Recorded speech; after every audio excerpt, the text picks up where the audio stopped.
this country started, as I said before, with that initial, and don't forget that initial example when you all sat down.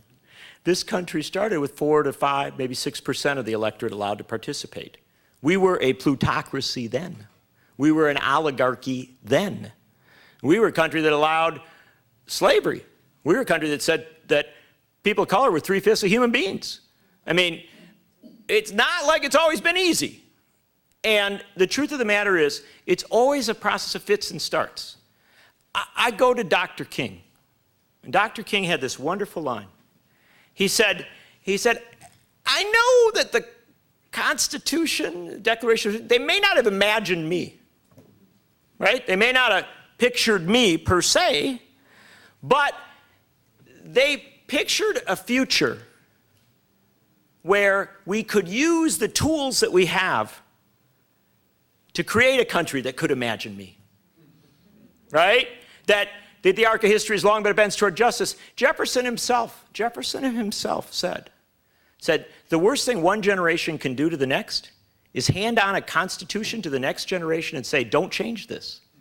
Don't evolve. Because then you would lock each ensuing generation into the pathologies and weaknesses of your time.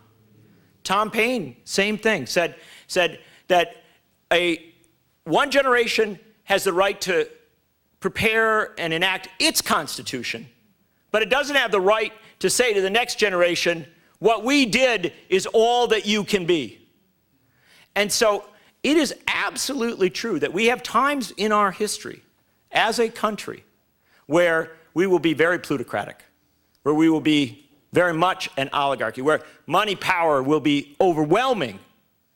And all I would suggest to you is that when those soldiers from the Revolutionary War came home to Massachusetts, they did not have voting rights. Many of the soldiers who fought the Revolutionary War were not allowed to vote after the war was done. They didn't have property. They didn't get paid for what they had done. They went back up to Massachusetts, and they found that the wealthy folks who hadn't fought the war, the Tories, people who had actually been allied with or at least disengaged with the war, had profited while they were away, that they had actually lived large. And then the wealthy passed a tax to make everybody pay off the debts that were accumulated when these guys were off fighting the Revolutionary War. And so Daniel Shays said to some of his fellow soldiers, this isn't what we fought for. And they actually seized the weapons tried to seize the weapons at an arsenal, and they protested rather mightily. It was referred to as Shays' Rebellion. Now here's a little bit of history you're not always taught. And I'm not telling you have to be violent, because I think we learned, the wonderful thing is we do evolve, and Gandhi and Dr. King and so many others taught us what we can do without violence, and I love that. But I will tell you that Shays' Rebellion is sort of lost to history, but if you read the history, I think it's very valuable to note when it occurred, which was shortly before the Constitutional Convention.